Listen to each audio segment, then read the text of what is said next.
Graça e paz, meus irmãos. Estamos em mais um Momento de Fé com Manuel Costa.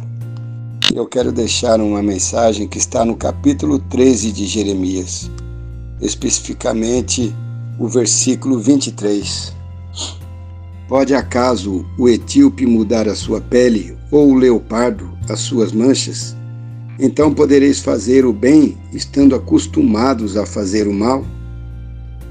Nós vemos aqui que os pedidos incomuns feitos por Deus ao profeta ilustram a terrível situação de Jerusalém, chamado de povo maligno, que para nada presta no versículo 10. Recusaram-se a sair daquela vida de bebedeira, de devassidão, e por meio desse tipo de vida tornaram-se ébrios para sua própria destruição. Mas a fidelidade de Jeremias era totalmente contrastado com a dureza de coração daquele povo. Enquanto eles perseguiam alegrando com suas luxúrias e adultério, Jeremias chorava copiosamente por eles. No versículo 17 diz assim: mas se isto não ouvirdes, a minha alma chorará em segredo por causa da vossa soberba. Chorarão os meus olhos amargamente e se desfarão em lágrimas, porquanto o rebanho do Senhor foi levado cativo. E apesar de todas as afrontas e perseguições, o profeta de Deus, Jeremias, conservava o amor por seus irmãos. Isso já é uma lição de vida para nós, porque muitas das vezes nós desfazemos das pessoas porque elas tomam atitudes impensadas ou caem por algum motivo, fraquejam, e nós viramos as costas. Jeremias não poderia deixar de se compadecer de um povo que insistia em permanecer surdo às ordens de Deus. Jeremias sabia que os que se arrependiam ou teriam de sofrer os resultados da multidão de suas maldades, como diz no versículo 22, e que a mudança precisa começar de cima. Dize ao rei e à rainha mãe: humilhai-vos, assentai-vos no chão, porque caiu da vossa cabeça a coroa da vossa glória, no versículo 18. Nosso coração nos engana, como Davi, precisamos nos derramar aos pés do único que pode criar em nós um coração puro. E como Paulo, nós temos que admitir: porque eu sei que em mim isto na minha carne não habita bem nenhum, e nós sabemos que existem requisitos de maldades, de pecado em nós. As nossas boas intenções sem a aprovação de Deus não passa de um cinto podre, o cinto, no versículo 7, de um jarro quebrado, como no versículo 14. Até quando ainda não te purificarás, no versículo 27? Essa tem sido a pergunta do Senhor a cada geração do seu povo. Até para nós tem sido essa pergunta. A pureza requerida por Deus, o que Deus quer de nós, implica todos os dias estarmos imersos na água da vida, na palavra do Senhor. Somente mediante a gente se purificar no Espírito Sangue e no sangue do Cordeiro, nós podemos ser libertos do corpo desta morte. E Deus pacientemente espera pelo seu povo, assim como está esperando por nós insistentemente. Deus sempre apresenta o caminho da salvação. Ele tem estendido a sua destra, tem oferecido a nós oportunidades de aceitar o seu chamado de amor. E Ele nos chama para que nos revistamos da sua armadura, cingindo-nos com um cinto que não perece, o cinto da verdade, o cinto que não apodrece.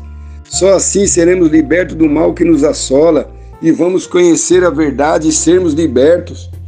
Como barro, devemos nos colocar nas mãos do Senhor para que sejamos seus vasos de honra, mas a decisão é nossa. Numa grande casa não há somente vasos de ouro e de prata, mas também de pau, de barro, uns para honra, outros, porém, para desonra. A palavra de Deus diz: ouvi e atentai. Amados, dai glória ao Senhor vosso Deus antes que Ele faça vir as trevas sobre as nossas vidas. Muitas pessoas acham que estão sendo castigadas por Deus. Deus não está te castigando, é consequências dos erros que nós cometemos. Nós desviamos da palavra de Deus com frequência, estamos sempre distraídos. O Senhor nosso Deus Ele está sempre nos guardando, nos protegendo, falando conosco, e nós não entendemos. Sabemos que o nosso coração é enganoso, e se não for o Espírito Santo para purificá-lo, nós vamos nos perder. Então vamos pedir a Deus o teu Espírito para que o nosso caráter seja moldado conforme a vontade dele. Um dia de cada vez temos que ser melhores, temos que crescer espiritualmente. Queremos ser encharcados pela chuva seródia, como os vasos de honra do Senhor e não como os vasos de desonra. Notem que o povo de Israel sempre voltava à idolatria, bebedeiras, imundícies, voltava-se para a pornografia. O rei estava caído. Quando um rei cai, todos caem. Quando um líder cai, todos caem. Geralmente, se não tiver a presença de Deus no coração firme, nós vamos cair. Assim como aquele cinto apodreceu, a nossa vida espiritual também apodrece. Nós temos que ter entendimento, buscar o entendimento da palavra, o discernimento, a sabedoria de Deus nas nossas vidas. Como está a sua vida espiritual hoje? Você enterrou sua vida espiritual? Porque quando a gente enterra e passa tempo lá, desenterramos novamente, ela volta toda podre, não serve mais para nada. Nós temos que recomeçar novamente. Então, por que perder essa caminhada que nós já demos? Para que perder tudo aquilo que nós já conquistamos na presença do Senhor?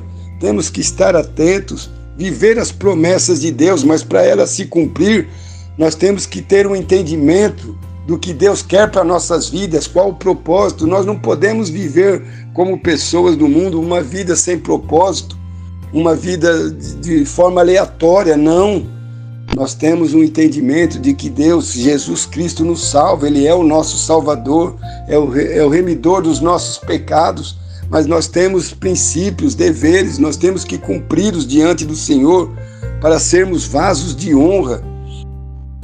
Devemos ser notados pelas pessoas como pessoas que cresceram espiritualmente, ajudar aqueles irmãos que estão mais fracos, que estão perecendo, aqueles que não conseguem entender, temos que pegar na mão deles, trazer eles de volta para o caminho do Senhor.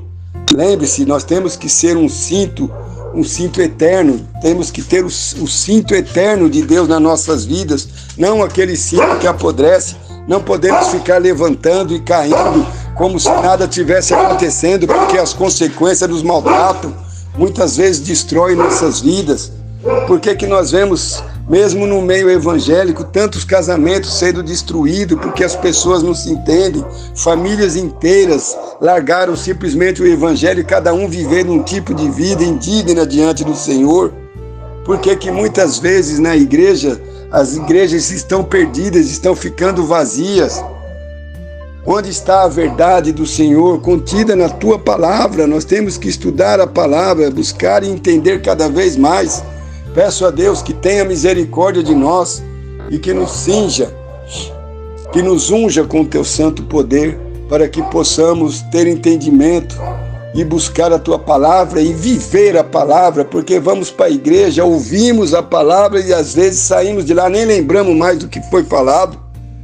Nós temos que viver a palavra. Cada vez que você ouvir, que você ler, guarde a palavra no seu coração, porque isso vai transformando o seu caráter, vai levando você mais na presença de Deus. Espero que os irmãos tenham entendido essa mensagem e que Deus possa estar abençoando cada vida que ouviu e cada família, em nome de Jesus Cristo. Amém.